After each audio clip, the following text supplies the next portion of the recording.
playing the Okay, Nets, guys. and one of the players pushed Luka in the back like during the rebound and just started running down court. I'm not gonna lie. Yeah, I mean, shit. Why? It's a competitive. All right, you ready? Locked in. We good. Did a whole podcast before the podcast. So you gotta do it, man. Keep it live. All right. Get the juices. Wait for the countdown. 5, 4, 3, 2. Welcome back to another episode of Frankly Speaking Sports. I'm Jack. This is MT. How you feeling today, man? I'm a little ambivalent, actually.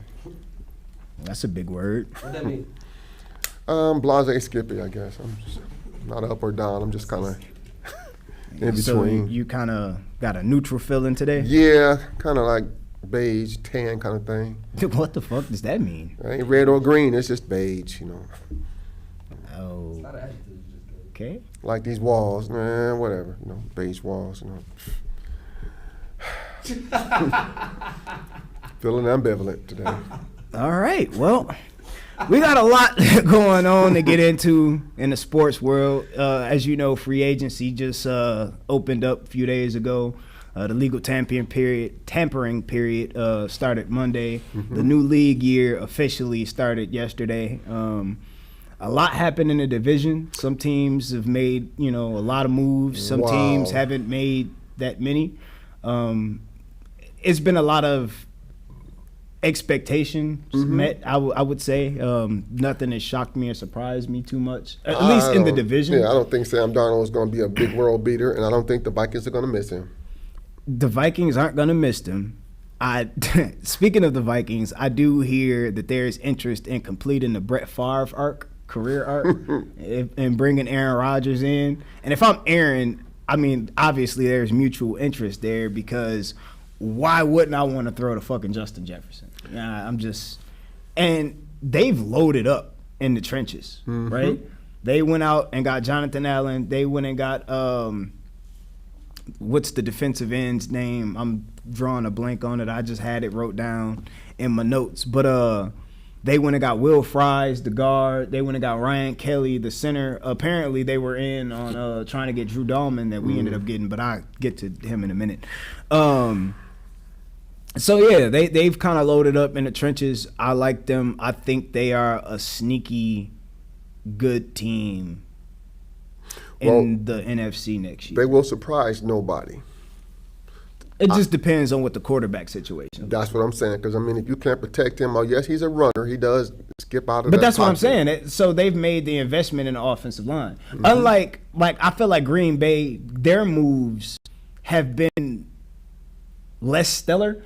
They overpaid for mediocre talent to a certain extent, in my opinion. I mean, we'll have to see how it, actually plays out and how successful the shit is. But in my opinion, the contract they gave Aaron Banks, they also went and got the cornerback Nate Hobbs. So that kind of signals it's the end of the road for Jair Alexander. The Lions didn't do too much. I did like the move. You replaced Carlton Davis with DJ Reed, and it's a cheaper contract for a similar caliber player. So I like that move. The Lions didn't really need to do a whole lot. Y'all kind of believe that y'all got the talent in house already to win. So that for y'all. we believe more in our culture, I think. Actual whatever it is, I like that for y'all. Yeah. Quick Why did y'all cut Zadarius Smith is what I want to know. Because he wasn't very durable. Y'all accepted him. He played for you though. Yeah, he was on the field. I wasn't too fond of that. He came and got ingratiated in the culture. Yeah, he went and got him a pair of sticks, and you know what I mean. He came and got scooped up cash down in Detroit, down at all the Pistons games, and y'all gave him 3 months. Out spraying Gatorade everywhere. I'm saying though, y'all gave that nigga 3 days and was like, all right, we don't know what to tell you, but we gonna need them buffs back on the way out the door. Like, bro, what the fuck just happened? I don't know. So, and then I thought, and there's still a potential that could go sign one of the free agent pass rushers. I still would get Aiden some help on the other side if I'm the GM. I think they will. I think the Lions are really going to lean on that draft, though. That's what I think. They're going to lean on that draft. I mean, so fall, like maybe to where did the Lions pick? You at 7, 8? Okay, 28. Like James Pierce from Tennessee, like he has apparently there are like character flaw issues. However, they said the same thing about Jalen Carter, and you saw how that worked out. So if you have the infrastructure in place, and obviously you talked about culture, if you have the culture in place to be able to absorb that, and you have guys like a Aiden Hutchinson who was a clear fucking leader and a captain on that defense that can kind of be a professional. You know what I mean? They said the same thing about Jameson though. But, you know, I mean, I don't know. Well, hold on. Because we're not going to pretend like Jameson wasn't doing the YNJ dance after he scored that touchdown, beating the Doonies down on the sideline. So there are some judgment issues with Jameson Williams. But, you know, be that as it may, when you have that culture built, I'm sure if he would have went to a team that didn't have – if he would have went to Chicago, yeah. Oh boy, it would have been a shit show. And he's madly talented, but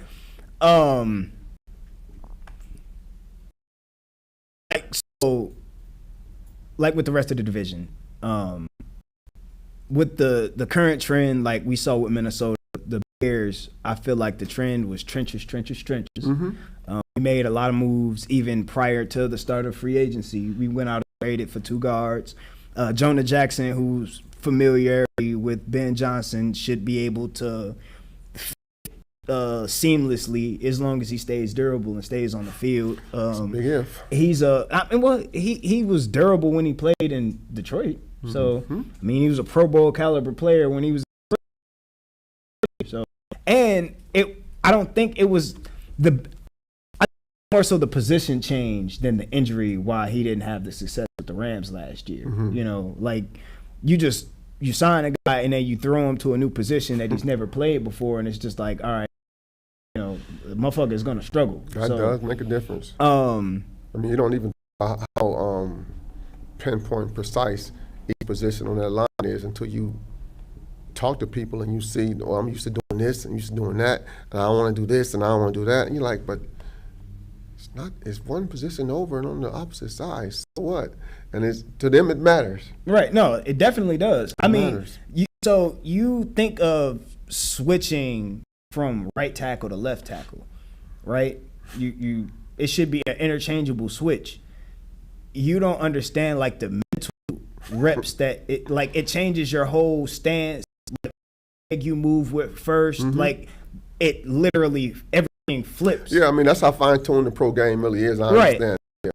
Like so, from a technique standpoint, like you know, the shit takes time. Like, I'll go back to myself when I was playing the guard. The last year I was in the Marine Corps. Well, the prior season I was playing the power forward. I'm always mixing it up, and I got into the habit of when the ball would go up, I advanced to the rim instead of going back. Right. And they were like, dude, you got to go get that fast break covered. Right. My habit. Right. Yeah. No, that makes perfect sense. Yeah. You know, because reps. Yeah. You know, like after you build up that habits. Habits, that muscle memory. Muscle memory. Yeah. You know what I mean? Like it automatically your brain, reflexive. Especially once like you're tired. Yeah. You're gonna revert to what you naturally your habits. So, part in the lack of success with the Rams, but if Ben Johnson believes in him, and obviously he believes in him, I believe enough to give it a chance to see how it works. I think the Bears did they fixed the two biggest things I felt like were an issue with our football team from last season. We fixed the coaching and the leadership, and we fixed the interior of the offensive line. Huge. So the pocket be clean. We built the offensive line kind of how the New had the offensive line built for Drew Brees, where the interior is the strength of it, and then the tackles are. Now we actually have a solid tackle in Darnell Wright. He hasn't developed into a Penei Sewell yet, but he is a Penei Sewell-esque player, right? Okay. And then the left tackle, obviously, I would be interested. But we went out and traded for Joe Tooney, Dahlman, who was the highly touted center in the free agency. And it was a report that he took less money because he wanted to play for Johnson. So, I don't know how true that is, but if that is true, I think that's pretty cool that he's already making an impact on roster construction and things of that nature. Okay. And then we just talked about Jonah Jackson to be like that mauler at right guard with Darnell Wright. I think that those moves right there, and obviously we have a couple other moves. We went out and Dale Adangbo, the edge rusher from the Colts, Indianapolis.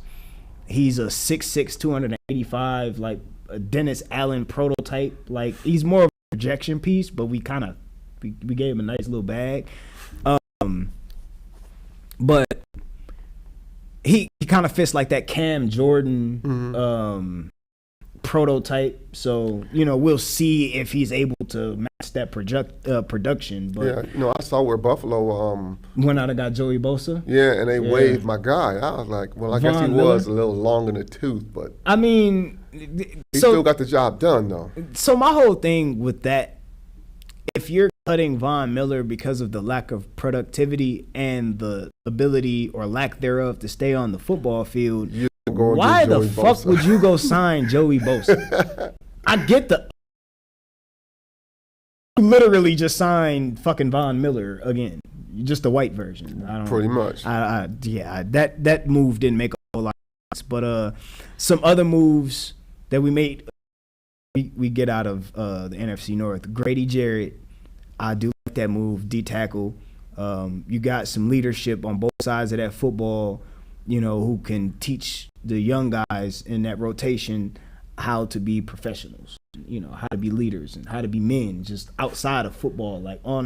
I mean, because so they did an introductory press yesterday for Grady Jarrett, and he talked about 23 when he tore his ACL. Mm-hmm.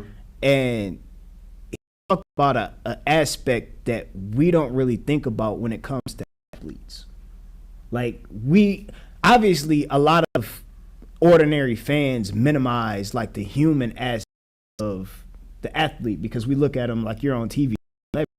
He talked about how when he tore his ACL, he felt vulnerable. Like, you're a huge guy that, you're the protector of your family. And it's just like, I felt vulnerable in that moment just to give us a glimpse of that. Like, I know how that shit feels, having some health issues and having had surgery and having to recover from that surgery and not being my full strength. And it's like, well, damn, I can't really do too much right now. Your whole mental is different. So share that moment with us and give us like that human element, but still have that fired up. They asked him about leadership, and it's like, well, we gonna grind it out in the locker room. We gonna get in the weight room, and that's how I'm at the tone by showing the example.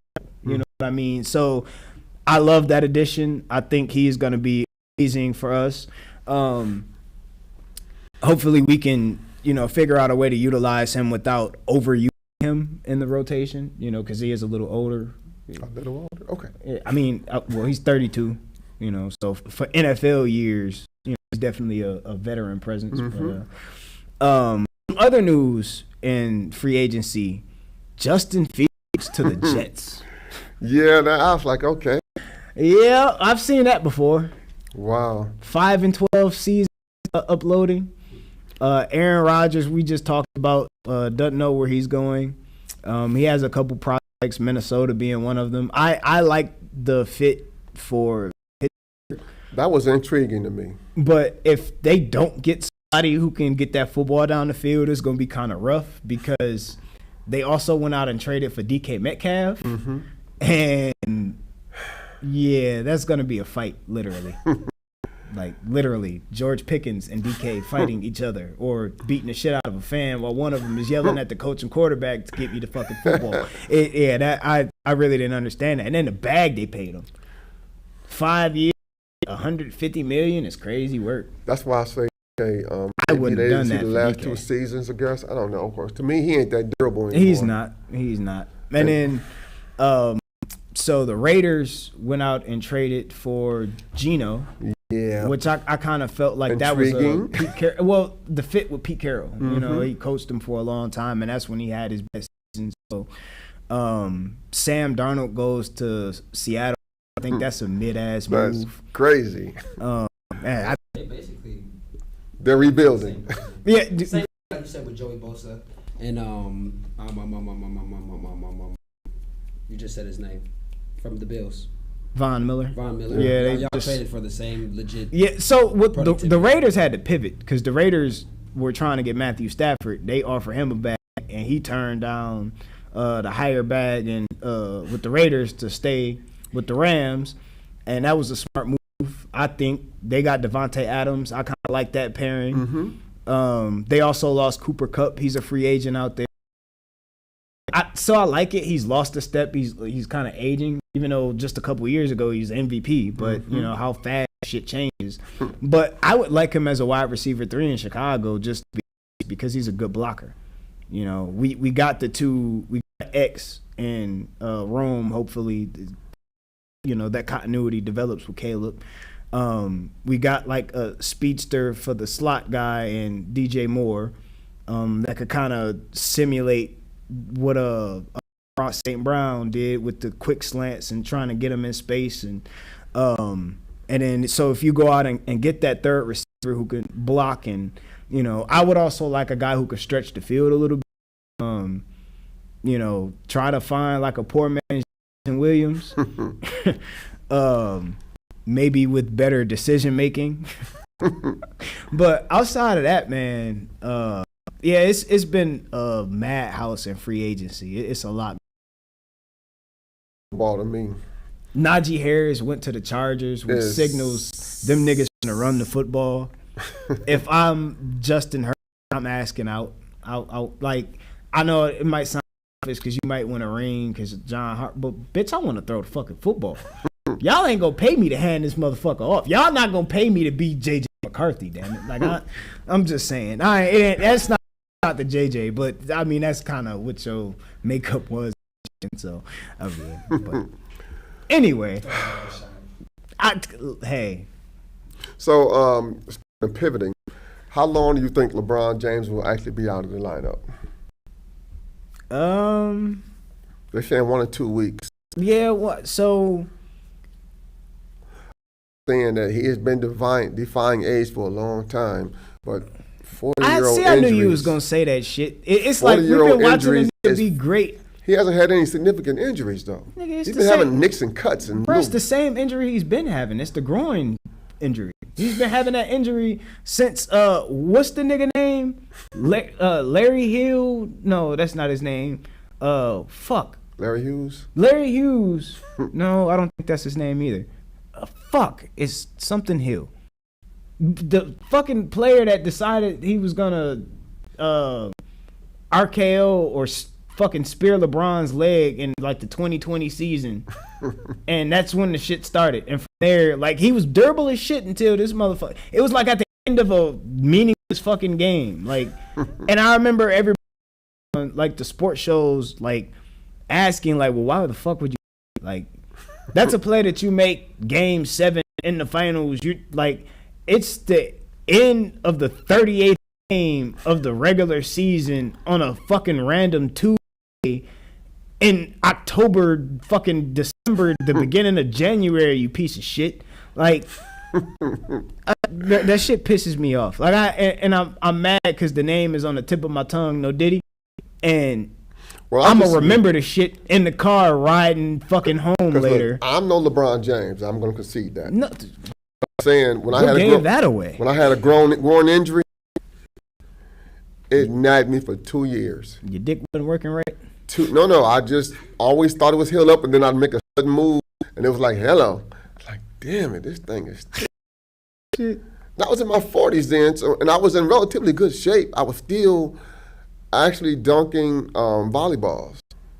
I was 43 years old, so I was not like, some couch potato. I was lifting weights. I was benching over 300 pounds. I was squatting 475 pounds, so I was not some typical couch potato. And I got a groin injury, and it just lingered and lingered and lingered and lingered. As a matter of fact, I was still sub 5 in my 40 at the time. I was 4'8" in my 40 at 43 years old. That's actually 3-year-old. That's what I'm saying, because I was, fitness was everything at the time. What do you think you could run a 40-yard dash in right now? Ooh, if I could get 5'2", I'd be happy. Because, I peaked out at 4'5", and that was on grass. And that was not in spikes. So I peaked out at 4'5". So I don't know what it would have been had I had all the they have nowadays when they do the 40s and all the, the spikes and all that. He said, I'd have been a 4'2" runner, nigga.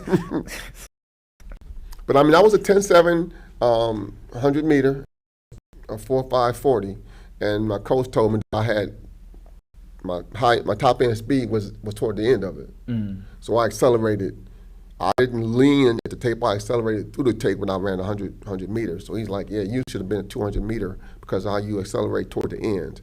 But so it took you a while to build up the momentum. Man, but once you got there, I got there and I kept it. But like I said, I'm still dunking volleyball at 43 though. And I told my cousin, I said, bro, basketball is next. And then we just kind of, everybody just lost interest in sports for some reason. And I didn't have anybody to play with me. So I was playing with the little kids and all they want to do is dribble fast. And I'm like, dribble, 3-point.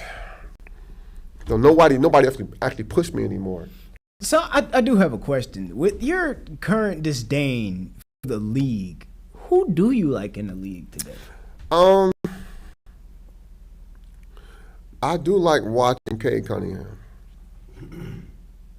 because he's got a basic game. He don't do anything too extensive. Do you hear what this nigga just said? Someone not on the team you root for. This nigga just said, I like watching Cade Cunningham because he has a basic game. He don't do too much. You know who I don't like watching? Everybody the fuck else. That literally wasn't the question I was given to you. No, it wasn't. But that wasn't the question given to you. SGA, I can't stand watching him. It's like a fish around on the beach, just flopping around everywhere. And I'm like, oh my God, a flopper. I like watching Trey Young. I like watching him. I like Trey Young. Watching, bro. Trey nice. I get real mixed reactions or results when I ask people about Trey Young because some people don't fuck with him. Like and people in Atlanta are just like, That it just surprises me that you're low on SGA and then turn around and be like, oh, but I rock Trey Young. So my whole thing, this whole flop argument, like niggas didn't flop in the 80s and the 90s. All I'm saying is I watched him the other night barrel into a guy and then flail around like the guy just punched him like in his nose or whatever. And I was like, and then he got the call. Hey, guess what? This generation watched the last generation. Who watched the previous generation? Who watched the generation before them? All of them niggas flopped. If you flopped back in the day, they came at you the next play like, I'm going to give you a reason to flop this time. Now do that again.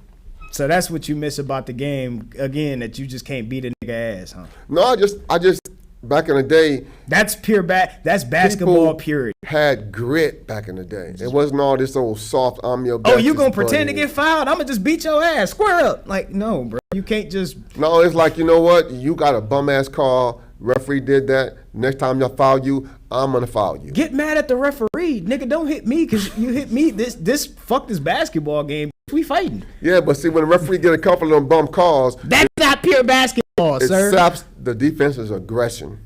And I'm like, you know what? Okay. Because when I was in the Marine Corps, we had this thing. If you're going to get the foul call, get the foul call. Don't leave any doubt in the referee's mind what a foul was. And we did that.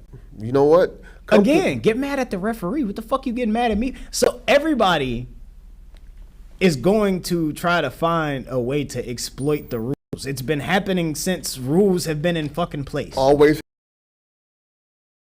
rules at a cost. I remember watching Charles Oakley like, okay, you call that a foul? Hang on. You a foul. Now that's a foul. So I just looked it up. Uh-huh. I'm just, okay, who's taking the most free throws? Karl Malone, 9,787. That's longevity. That's simple longevity. Oh wait, so longevity is a good thing as long as it's not in reference to LeBron. No, Okay. I'm saying. LeBron is right behind him at 8,500. I'm saying Karl Malone was not a flopper though. Karl Malone used to barrel into contact. You didn't see Karl Malone flop on anybody. I didn't call him a flopper, but all I'm saying is I find it highly hypocritic. Hypocritic. We ain't talking about medicine here. That's I find it highly hypocritic that the longevity argument gets thrown around in positive manners for certain players. No, I'm saying, but it's used as a negative for LeBron. Saying that 9,000 free throws is an indicator of how long he was in the league. Not that he was a flopper or he drew a lot of fouls. Again, bro, you don't listen to shit that I say. You don't listen to that. That's why you suck as a conversationalist. All I'm saying is this. Or do you just like to hear yourself talk? I don't compliment Karl Malone for his foul shooting. I think he just likes to hear himself talk. But I will say that if you took the technology available today and applied these games with regard to durability, you'd have a lot of different records. All right, I'm gonna hit y'all with this, and then I will just leave it. A leader in records for free throw attempts, and Dwight Howard, Andre Drummond, it's the big men, DeAndre Jordan, Giannis, Shaquille, Adrian Dantley, Ben Simmons, Jeremiah Grant, DeAndre Jordan, LeBron James, Shaquille O'Neal, Willie Burton, Joel Embiid, Anthony Davis, James Harden, and then Kobe Bryant. And free throws attempted? NBA single game leaders and records for free throw attempts. Wow. I mean, I could see James Harden. I could see him. Definitely. I thought he would have been at the top of that goddamn list because a lot of his numbers were so inflated because he took 30 goddamn free throws a game. But, got Dwight Howard at like, 39. Bro, this nigga would be like 4 for 27 and have 30 points off of fucking free throws. Like, but no Dwight Howard was all foul him. Yeah, Put him on the line. So that was also the point. Kind of misconstrued a little bit. It's a lot of people that you want to have on the free throw line. Shaq, foul him. Goes to one of a way to exploit the rules. You get these free throws. You too dominant for us to just stop you in the paint, but you can't. Fuck it, we just ain't gonna let you to the paint. I mean, like, since the beginning of time, people have been trying to figure out how to exploit the rules, and it's beyond sports. I'm surprised Wilt Chamberlain wasn't on that list, though. Because Wilt took a lot of free throws. I think he had one game where he made 4 out of like 29 or something like that. It's like, good Lord. Ooh, what? A highly discrepant number. And I was like, geez. They were like, foul him just because he can. Just foul him because he tried the underhanded granny shot. He tried all kind of. He tried to off the line. And he tried to shoot him with his offhand. I'm like, well, I don't understand. Bro. How do you shoot a jump shot but you can't shoot a free throw? The hell is wrong with you? Since we on basketball, can I get y'all not too early playoff winners? The final, who y'all got in the finals right now? It's right down the corner. Well, you know who I got coming out the West. He got the Lakers. I'm going with Denver myself from the West. Well, I see it, Denver and Cleveland. We don't switch up over here. Denver and Cleveland. We switch up over here. We die hard. Yeah, they don't even, they ignore the facts on the ground over there. That's what it is. This nigga don't even, you just, I think you literally listen to Skip Bayless. I watch when. Yeah, I agree with that. No, I watch whenever he's on prime time on the TV. That's when I watch him. Because I don't have all the satellite, accessibility and so on. So he watched the box scores as much as he watches. Looks at the stats on Google on that Android. I'm not a big Karl Anthony Towns and the Knicks. I don't watch them too often. But I do watch because I don't watch the OKC because I'm sick and tired of flopping all the time. And I see all these 6'10" and 6'9" guys launching 3-pointers and having 2 rebounds. That just irks me. So to answer your question before I was rudely interrupted, LA and who? Me personally, I think for the parity of the league, it would be fun to see LA and Boston. Obviously, you know, the historics and all of that shit. But me personally, I think Cleveland is a fucking problem. I think Cleveland is going to be a nightmare matchup for any team across. I'm also, I don't think, well, it ain't a think. I would bet my last dollar on it that the Pistons wouldn't make a serious run, but they're going to be a matchup problem for whoever they play in the first round. If it was to end today, the Pistons would be playing the Knicks. They could beat the Knicks. I think they could beat the Knicks. I do think they could beat the Knicks because what you have, we just saw fucking Jalen Brunson struggle against Cade. Like you're gonna struggle against in 7 games. He don't like size. You're gonna struggle against. I mean, well, he's kind of an undersized guard anyway. Yeah. And then Cade is a little bit of he's a combo guard essentially because he could play the 1 or the 2. And then y'all not strong in the paint. We're not, but no. I'm not saying. I'm saying the Knicks. Oh, because Carl Anthony. He's a big guy, he's a big guy. He doesn't want to play. Around he doesn't want to play in a post. He wants to play on the perimeter. So that's why every team that he's been on had to go out and get a true rim protector.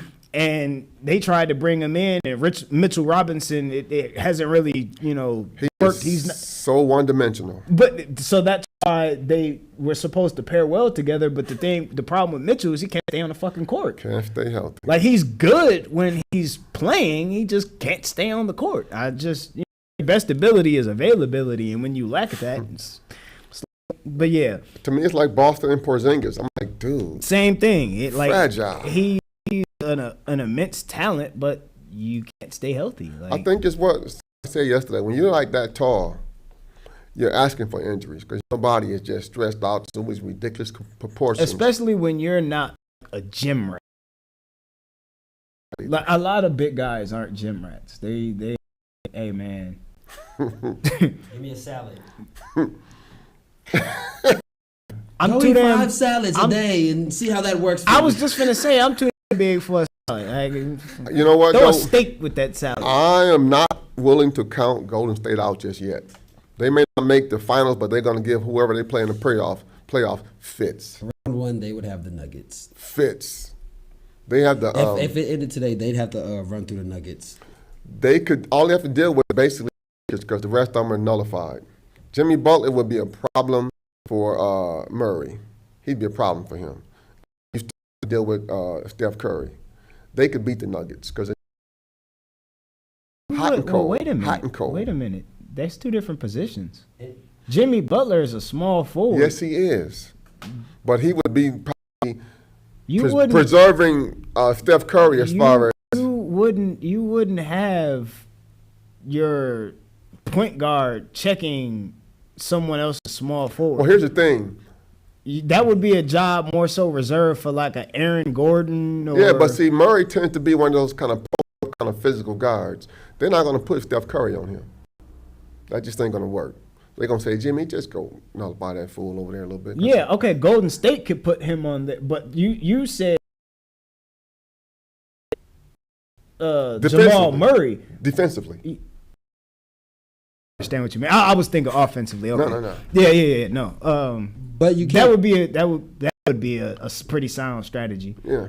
You can't tell me the Warriors would knock out the Nuggets. I couldn't. And then they would give them some problems. You got them. You got Denver in the finals, though. I do, but I'm saying if they run to the Warriors, that's not going to be an easy task. And I think the Warriors could best the Lakers too. So you just counting Oklahoma City out, huh? They're not built for the playoffs. They'd play the Clippers. They definitely washing the Clippers. Yeah, but they're not built for the playoffs. The Clippers are though. fucking washed. Kawhi, would you fucking retire? Would you fucking retire? You are robbing the NBA. I almost put you in the wrong fucking spot. Yeah, you be robbing the NFL too, nigga. God damn. He is putting the LOA in load management. Like, this nigga just went to the damn Olympics just to get a jersey. Like, what the fuck? Bitch, you could have ordered one. Like, you went to get a free jersey. Like, nigga really would have played actual team that pays you, nigga. Like I don't even know how he gets injured. I mean, what's hurting on him anyways? His Everything. knees, my neck and my back. Cause be like, damn, he hurt again. What is it? But his thing is my neck and my back. I 150 million. But fuck the 150,000. And we ain't selling out of court for a 40 ounce. Like I needs that. Like they keep paying this. I just don't see OKC as being a playoff style team. I'm about to say after they would run through the Clippers, if they run through the Clippers, when they run through the Clippers, whichever one, they'd have to either the Rockets. The Rockets ain't no factor either. Though. They play just like the OKC. You saw what what Luka did to OKC last season in the playoffs. They couldn't figure him. That's what I mean. They're not a playoff team. A bunch of runners and shooters, and you got to play. So at that point, squad, damn it. Lakers Nuggets Western Conference. Because you got Grizzlies and Timberwolves at 2-7, and then Nuggets and Warriors.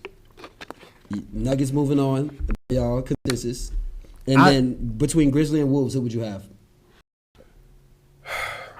Ja so sporadic, it's hard to really call that out. But then, So it's Ant-Man. Yeah, Ant-Man is, to me, he's not a big time player yet. He's fun to watch. I would say at this point in their careers, he's more consistent.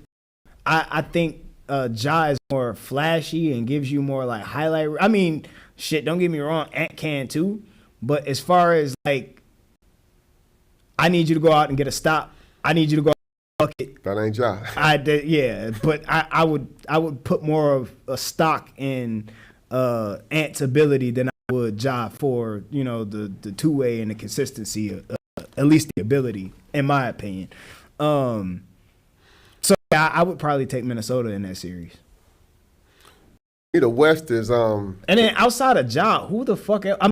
You could say the same thing for Minnesota. Exactly. Who the fuck else do they have? But defensively, Minnesota has more working for them.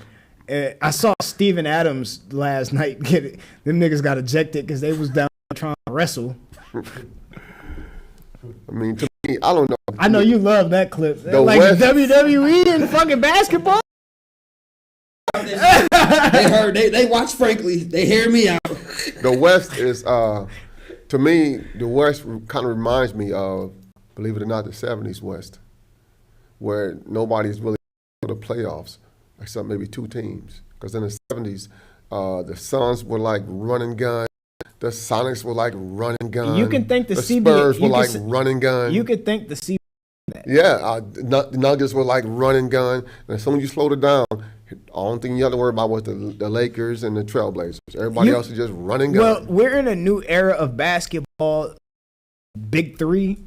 Like, it's all about duos and depth. Duos and depth. And your duo isn't great unless you are able to draft or be in position to draft somebody else that fits into that core. Well, and be like a Boston who drafted the majority of their, talent. And then, like right before the new CBA kicked in, were able to go out and acquire Drew Holiday. He was stabilized him on defense. Great deal. Than what Marcus Smart was able to give them. He was a moron to me. I'm like, this dude is all, he plays like a little. The irony that this nigga's name is Marcus Smart and he calls him a moron is just fucking. How long did you stay up last night thinking of that one? I just never liked his style of play. I'm like, you're controversial, but. The crazy thing is he's a tenacious defender. But he's low IQ basketball, though. Damn, low IQ? I'm like, why is this low guy? IQ is His last game in the playoffs. Who are they playing? What are they? The Heat. In that last game, if you really go back and watch, like the last 3-4 minutes, you're like, oh, yo, Marcus Smart sold the fucking bag. Like when you really watch it, he was making. I don't remember off the top of my head. I would have to go back and rewatch. I just remember watching it and I was like, the fuck are you doing? Oh shit! If it was a "what the fuck are you doing" moment, and then it was like, okay, I can get past that one, and then it was like, he kept what the doing fuck it, are you doing? Yeah. Well, shit, that's how I was feeling with Luka the other night against not even Brooklyn. When playing Boston, like all the fucking turnovers, it's like, dude, another one, another one. I mean, Luka doesn't make the basic plays. He has to be spectacular. And I look at him, I'm like, dude, that ain't even called. Hey man, yeah, he do be doing a lot. The funny thing about his play style for me, I think a lot of it revolves around him just putting up the shit, and if it go in, it go in, and eventually he's made enough of the shit to where it's okay. You just come to expect it. But I watch him play, and it's just like he shocks himself sometimes. Just throw some shit up and it'll go in, and he'll just hit you with the Jordan shrug. Man. When he went up for that one shot and Tatum blocked it, he seemed surprised. I'm like, dude, you got off the ground about 2 inches. Facts. And I ain't gonna lie, I do respect Jason Tatum's defensive prowess because I watched him get up with the unblockable KD shot. Like that was through KD's whole thing. When he up at the top of his arc, no one can jump with him. Gee. That's why I say Luka Doncic is the biggest liability in crunch time because he doesn't make the basic play. He don't watch the fucking games. I mean, spectacular plays, but he doesn't make the basic play. I don't respect your opinion because you don't watch the damn game. You can't say that about Luka. I'm sorry, bro. All I can do is see him. You remember the bubble season? That man, come on now. Or that don't count. It don't count for. I know it don't count for everybody. I know it don't count for everybody. It don't count for LeBron. Everybody else it counts for. My whole thing is, I'll give him a A+ for style points, and that's all he ever has to me is style points. He ain't the kind of person, meat and potatoes. When you're down in the trenches, his clutch is I'm gonna give him about a 7. I ain't gonna say completely because he can hit them crazy 3-pointers. You actually shocked me. I thought he was gonna be way more disrespectful. No. I mean, see, he's got a flavor. But he's gonna say LeBron got a clutch factor of a 2. Nobody feared LeBron. Bullshit. Do you think the Toronto Raptors didn't fear LeBron? Nigga, this whole podcast. They won a ring after he left.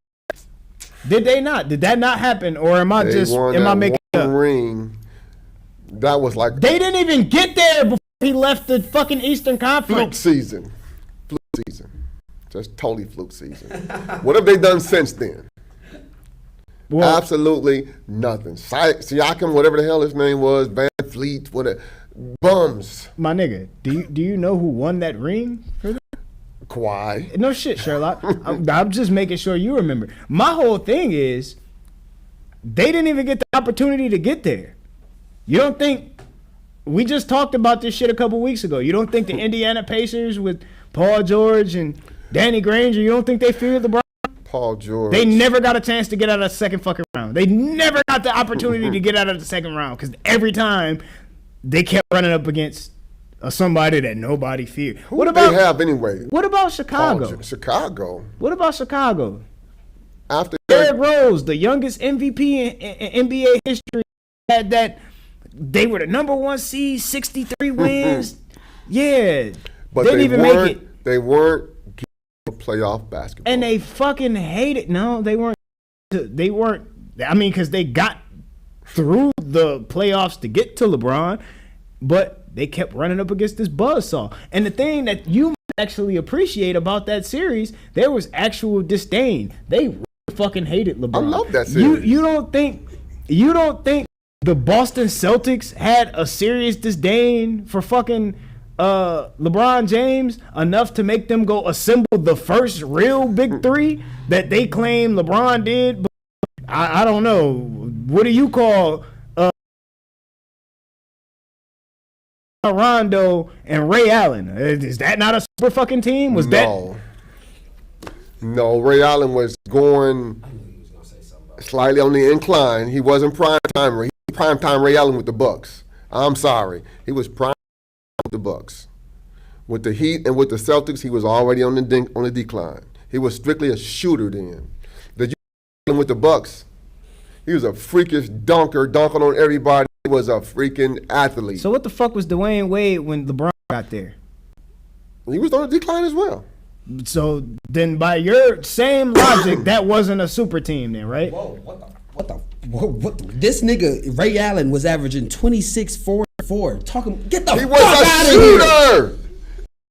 Shooter. That's what they needed him for. MT, he was averaging 26.4 points per game, 4.5 rebounds, and 4.1 assists. Thank you. How is that not a super team when someone own 26.4? And you got prime Rajon Rondo, who's a fucking Rajon dog. Rondo couldn't hit the Bronx out of a barn with a freaking buckshots. Get the hell out I of don't here. need you to shoot. We got fucking Ray Allen. We also have a Paul Pierce who can score. We Paul also have a Pierce Kevin Garnett and who Kevin can score. Garnett were like, yes, top tier.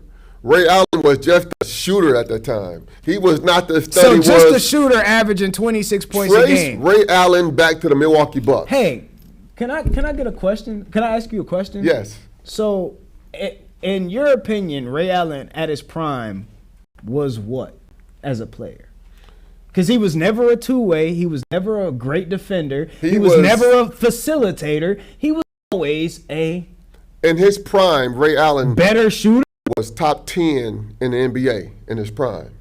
He was not 10 in the NBA with the Celtics. I'm sorry. No. You're moving the goalpost. I am not. You are. He was when he was with the Milwaukee Bucks, he was top 10 in the league. But what did he do? He was top 10 in the league at what? He did more than shooting with the Bucks. So tell me what he did. He was a slasher. He was a dunk, a stud with the Bucks. I watched this real time, not no highlights. I watched him real time. Ray Allen was a stud with the Bucks. So you're sitting here telling me, like, I mean, Steph Curry could go dunk, but we're not looking for Steph Curry to go off the dribble, one hand graze off the rim. Voice from the sky here. Voice from the sky here. Okay. The most he ever averaged in Milwaukee was 21.3. Along like Glenn Robinson, who was one of the leading scorers in the league. He wasn't just exclusively shooting back then. He was top 10. Hey, tell me what was his. Could you tell me what was his 3-point percentage when he played for the Bucks? What year? Anytime he played for the Bucks. Better yet, tell me what was his lowest 3-point percentage year. Nobody is saying Ray Allen couldn't shoot with the Bucks. Saying Ray Allen was not a pure shooter with the Bucks. He had the complete game with the Bucks. And that's what I'm saying. 1997-98 season with the Milwaukee Bucks, his percentage was 35.6. That's the lowest it's ever been. Whew. And the highest was like 0.406. That ain't no barn blazing 3-pointers. I mean, that's pretty good. That's pretty decent. 39? 30. Your lowest? For 3-pointers? In 97? For 3-pointers? That's high. For 3-pointers? That's 4 out of 10 3-pointers. First of all, who was taking 10 3-pointers in 97? Nobody, because that wasn't his game. That's what I'm trying to tell you. He wasn't launching them like a gazillion a game. No, that's my point. He was not a shooter then. He had the complete game. I like how what you define as a complete game. As likely to be dunked on by Ray Allen as a Buck than you were to be shot on. Complete player who was better in their Vince Carter.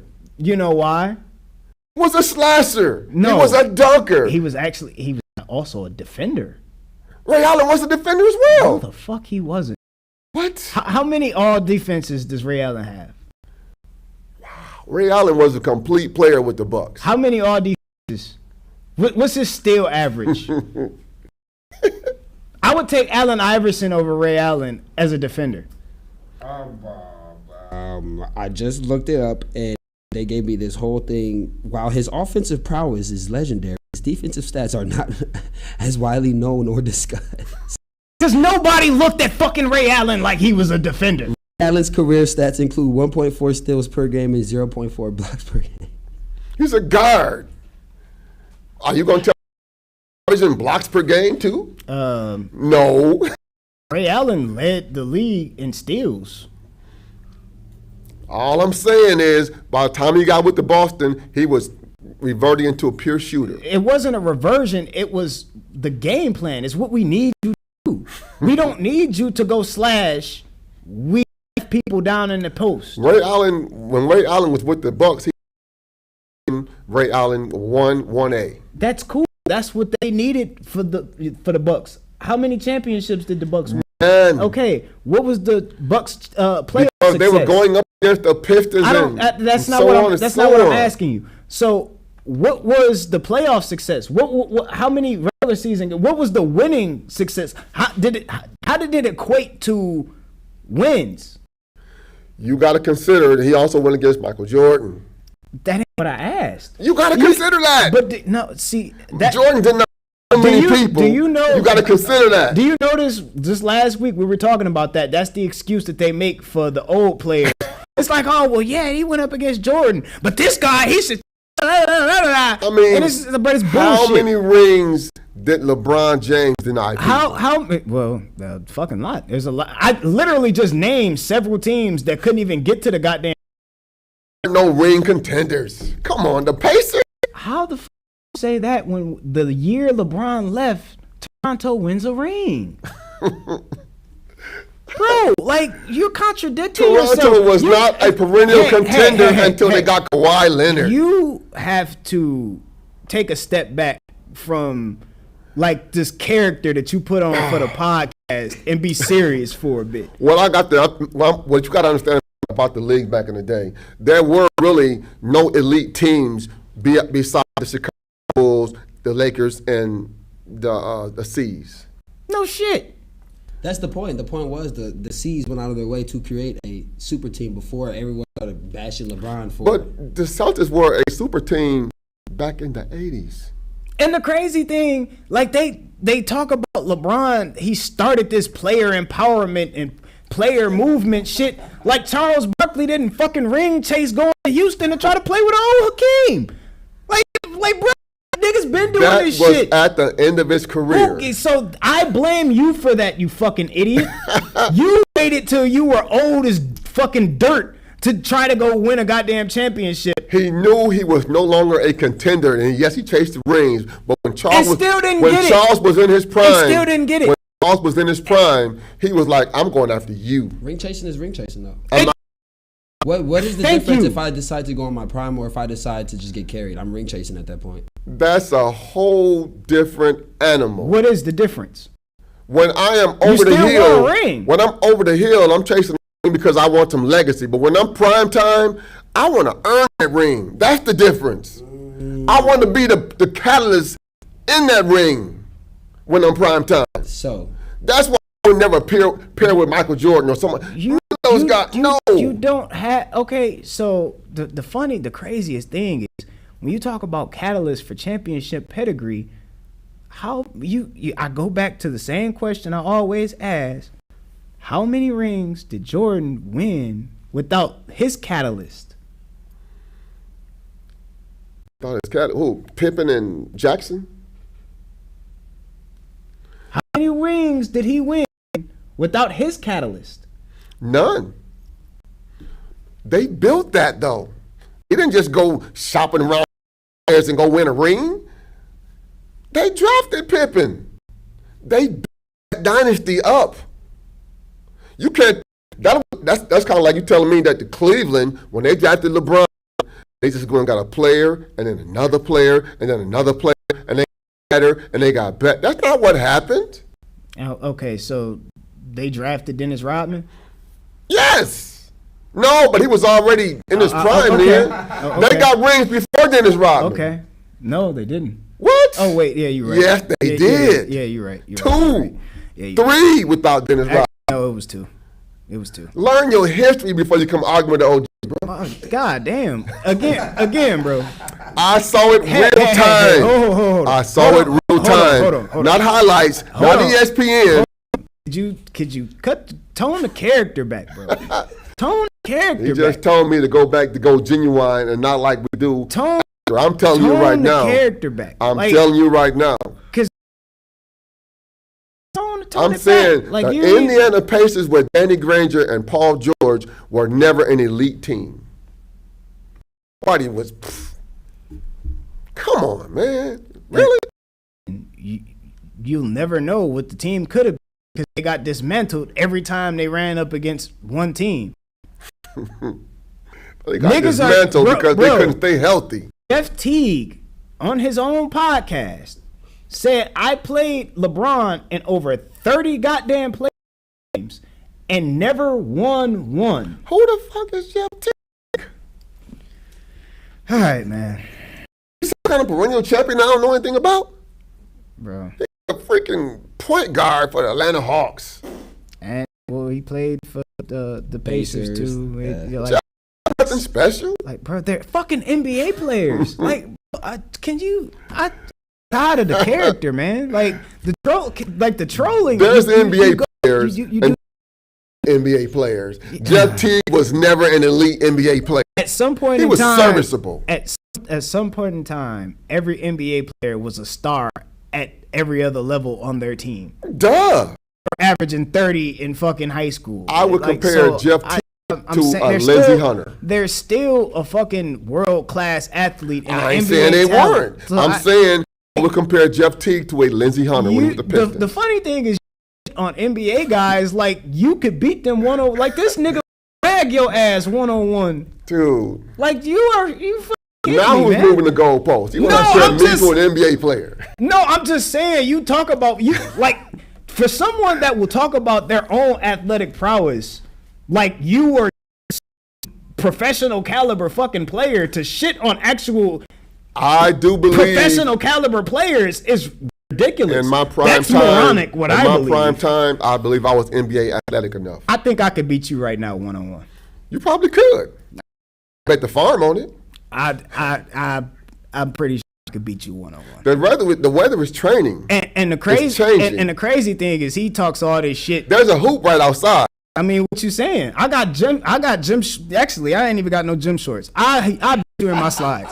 Like, come on, bro. I'm sick of the bullshit. Let's make a date for this. No, let's make a date for this. All right, set it. I'll be there. This insolence will not go unpunished. Cause I ain't gonna lie, you ain't even built like that. This insolence will not go unpunished. You're not even built like that. Like, you talking about go do your research for you come with an old head. What you gonna do when I put my big ass shoulder in your chest and make you go 2 steps back? This chest, come on, that's flab, boy. He's that's like, flab, boy. Come on, now. That's flab, boy. This chest used to bench 325 pounds. Okay. You better go ask somebody you don't know. Okay, I can still bring.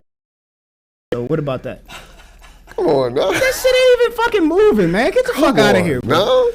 How many push right now? About 39, 40. We ain't even gotta go outside. We could do a push-up contest right now. That would prove nothing. I'm just saying. Push-ups is not even in the element of basketball. No. I'm saying you talking about strength. We just talking about strength right now. I'm just saying. I know one thing you wouldn't want to do. Put on a pair of shoulder pads, a helmet, and give me a football, and I'll run you the fuck over. I How about don't that? think you would, but wishful thinking. I would over. Okay. Oh boy. We're gonna have a frankly speaking. It would be bad. Olympics one day. We're gonna have. You know what's fucked up? I'm not even talking about my prime. I'm talking about how you give me a pair of shoulder pads and a helmet, and I would run you the fuck over. But we just be talking gotta shit, set man. something up here with on the spot reporting because Oklahoma drill. This insolence will not go unpunished. They gonna call the police on me because I'm attempted murder on a 60-year-old. It's gonna be bad. Oh my God. It's gonna be bad. But yeah, man, I know he ain't. Make sure you like, subscribe, comment. If you fuck with the content here, we be talking shit. We gotta get the character tone down on this guy, man. He be doing too much some days. I mean, forewarning, he did say he was gonna do this bullshit last week, and I guess he did, stay true to his word. But the trolling gotta stop, man. Like, bro, we both know this ain't what it really is. I know, man. I'm over the hill, but I am not down in the valley. So do you really believe that's? I'm gonna put you there if you come up against me. That's all team? I'm gonna say. Paul Pierce, all them guys. Before you answer that question, I would stay over the hill because if you run up against me, you're gonna be down in that valley. Basically, I think that it was super for that era, but it wasn't all-time super team. So what would you consider? What would you consider? How many titles did they win? I don't think that necessarily determines it. Yeah, it should. I don't think the Bulls won 3 straight 3 times. I mean, super teams. I mean, but no one were calling the Bulls a super team. Yeah, no, you're because, misconstruing. like you said, you're misconstruing what super teams are. You're misconstruing what super it's naturally built and accumulated. Yeah, like the super teams are, you go out and you sign a free agent and you trade and do all this extra shit. But man, we've been talking shit for a while. It's been real. I'm Jack. This is MT. This is Over the Hill. We'll be back next week with y'all, man. Make sure you like, subscribe, comment, follow us on social media. Frankly Speaking Sports. This nigga weak as hell over here flexing his little noodle arm. We out of here, man. Bear down.